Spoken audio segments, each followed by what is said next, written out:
Hi there. In the last class we studied about electric field.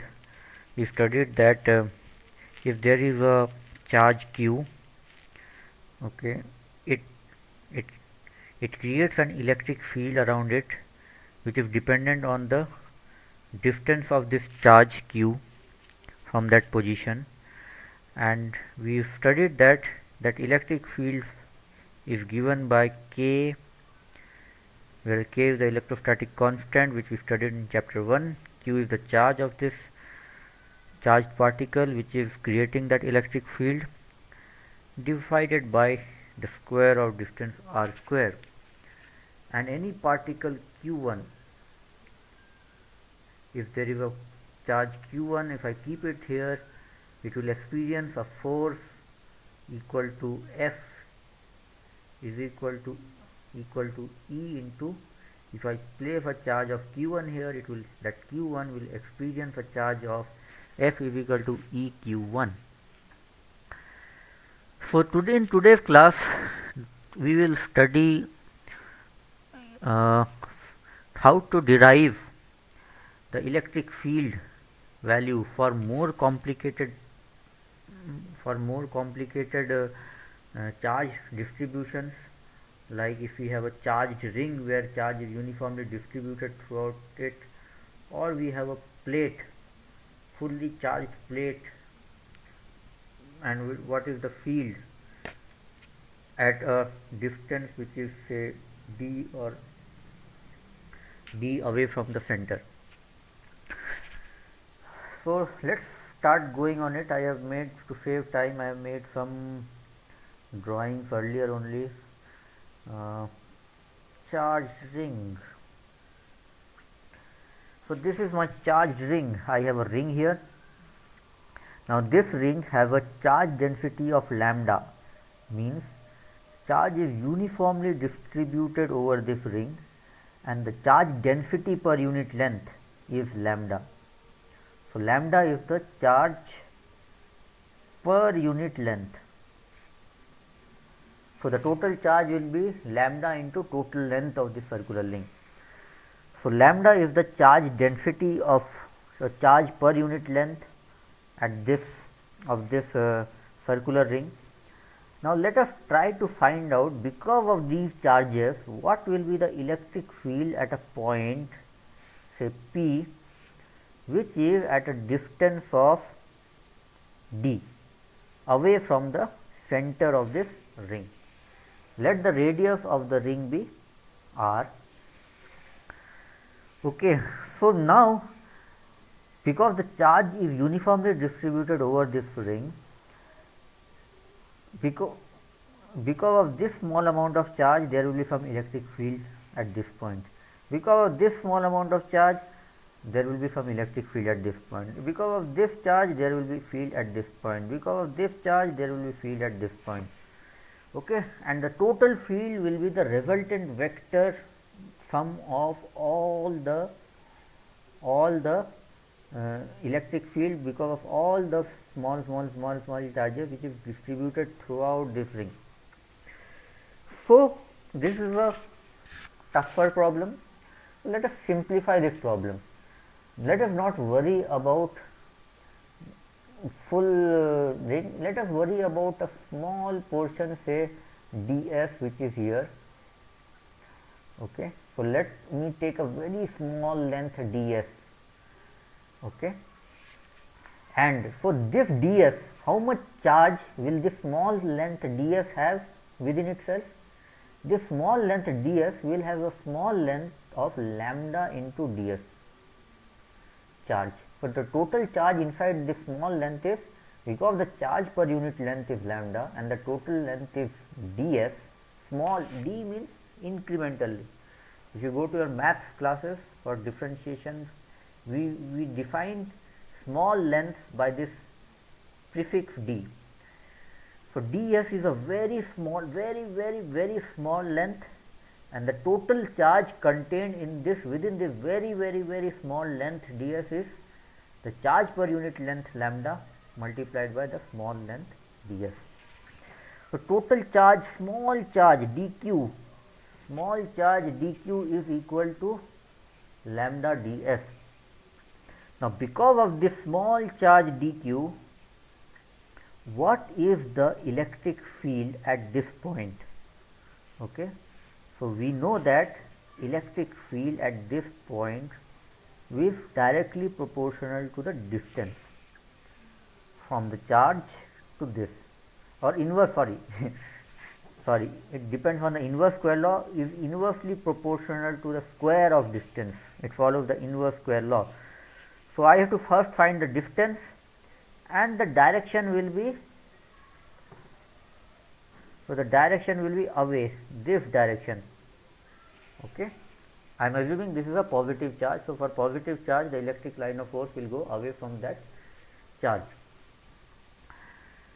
So now I have to find this r. So sorry, the distance. So this distance, so this is r, this is the radius. Okay, this can be taken like this is 90-degree plane. So this is 90-degree, this is d. So this distance will be equal to the, from Pythagoras theorem, r square plus d squared. So the electric field is equal to k times q. Q is what? Small q, dq, and dq is lambda ds. So E is equal to E times small charge k times small charge lambda ds divided by the square of the distance. So square root of distance is r square plus d square. So the square of distance will be equal to r square plus d square. So this is the E value. Okay. Now this is vector. So if you remember, let us add all the Ex. So suppose this is Ex, x direction, and this is y direction. So Ex will be equal to, so before we find Ex, let me tell you another thing. Okay, so this is, suppose this is E1. Okay, E1, sorry, E. So this will be equal to Ex. I can resolve this into this vector into x and y direction. So this vector can be resolved into Ex. So this is Ex and this is Ey. Now let me consider to I will show you that Ey will all get cancelled and only we have to add Ex. To show that, let me take another point which is just diametrically opposite. Okay, so it is just diametrically opposite. If I draw the diameter, it is that other end of the diameter. And what is the electric field because of this small length ds, which is diametrically opposite? Okay, it is same, correct? So for this also the charge is lambda ds. Okay, for this small ds is also charge is lambda ds. This is also equal, this is r, this is d, this distance is also square root of r square plus d square. So it is same, E is same, only its direction is different. So this direction will be like this, and again this can be resolved into Ex. So another Ex will be there, and another Ey, which is now in that opposite direction. So we can see that this Ey and Ey will get cancelled with each other. They are same, they are magnitude same, but they are opposite in direction. So the only things which will be added is the x component. So the resultant electric field, because of this df, this df, this df, this df, this df, this df, this ds, we have to add all the x component of all the small de's. So this is dE. So all the small dE, because of the small ds, we have to take the x component of that, and if we take the x component and add them all together, then we will get the net resultant electric field. So let me take this as theta. So this is theta. So the x component will be, so the dEx component will be equal to this into, so x component will be equal to into cos theta. And what is the value of cos theta? Cos theta is equal to, if this is theta, then base by hypotenuse. So base is d, cos theta base is d, cos theta is equal to base is d in this triangle, d divided by square root of r square plus d square. So when I replace the value of cos theta with this, net I will get dx will be equal to k lambda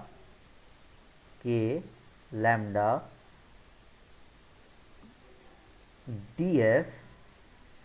Cos theta is d by square root of r square plus d square. When I multiply square root of r square by d square by r square plus d square, we will get r square plus d square to the power 3 by 2. It is just multiplying r square plus d square multiplied by square root of r square plus d square.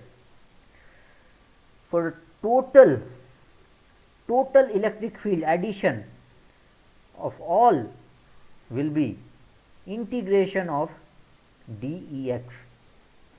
Okay.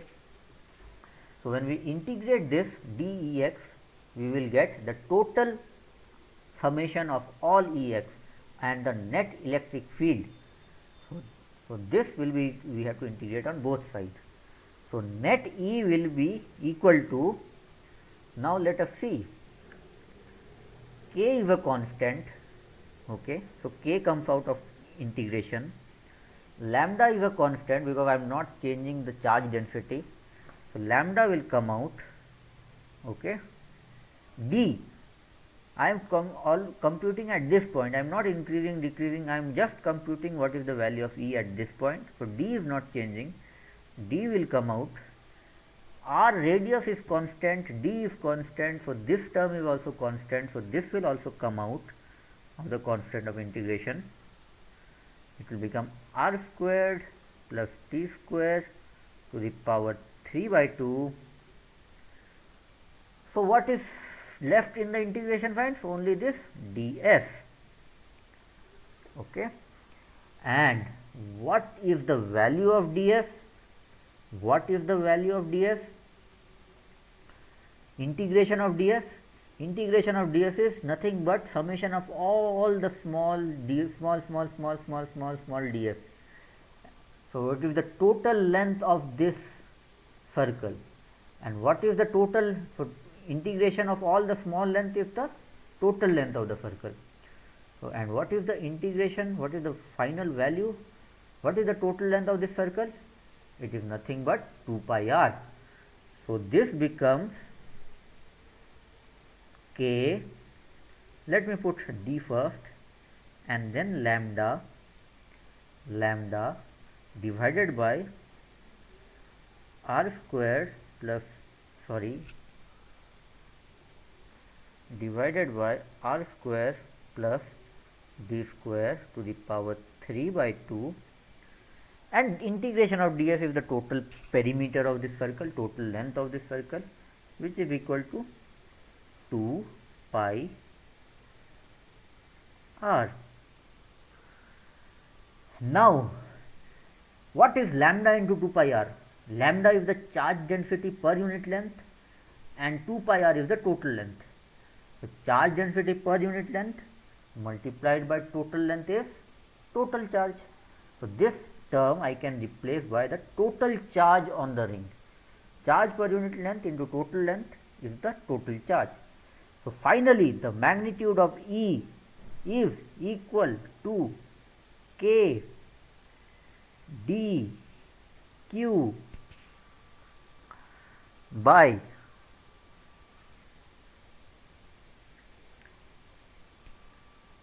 r square plus d squared to the power 3 by 2. So this is my final expression for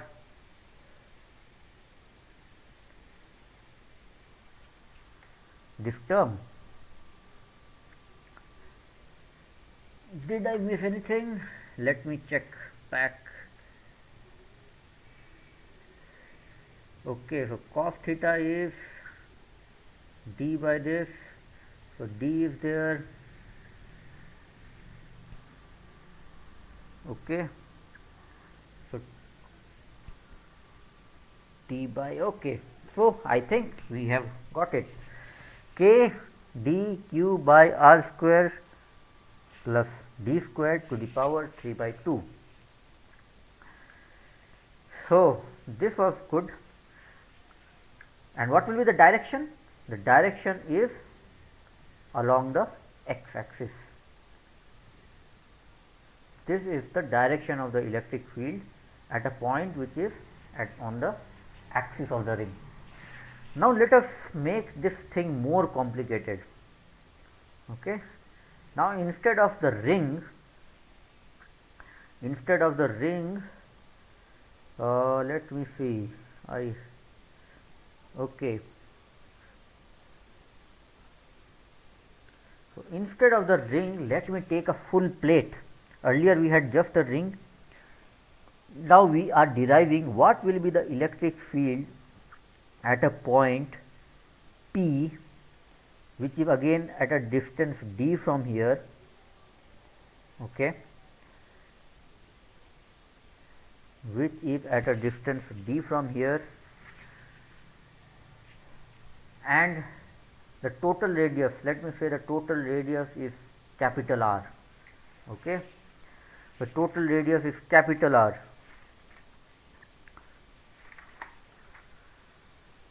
So how to find?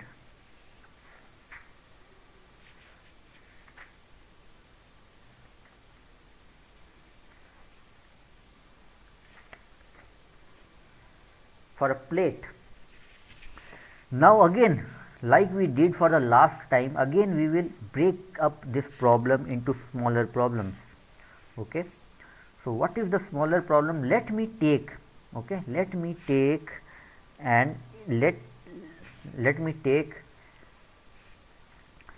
a small ring, okay, small ring whose width is dr.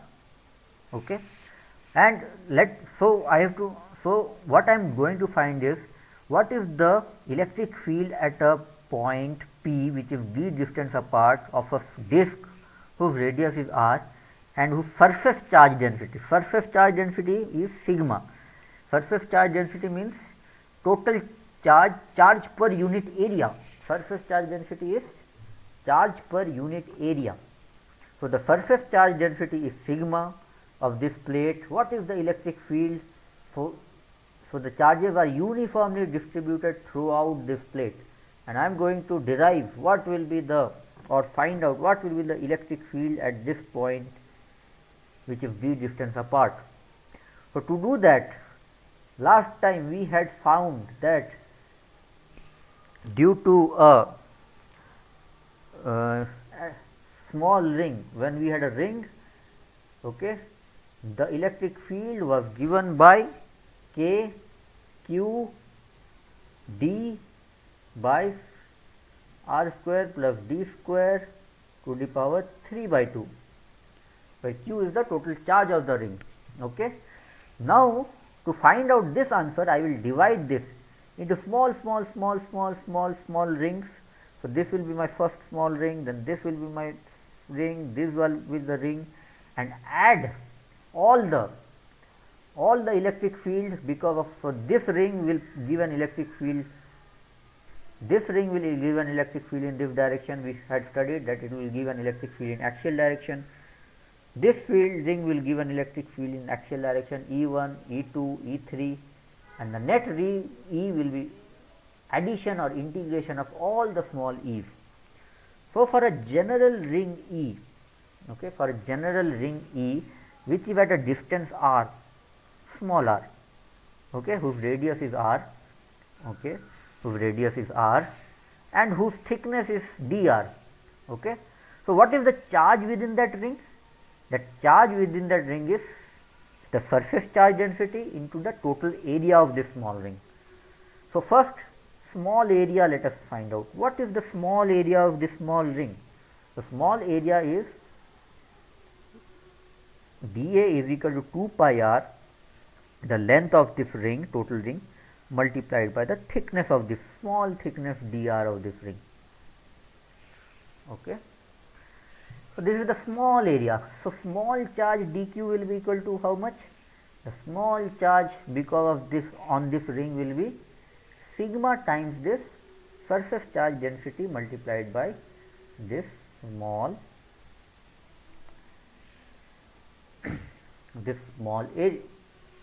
area. So, now small charge d, what is the small charge d? The small charge d will be equal to kq d square d. So, k into d into charge. So, what is the small charge in the ring? It is sigma 2 pi r dr divided by r squared plus d squared to the power 3 by 2. Okay. Now,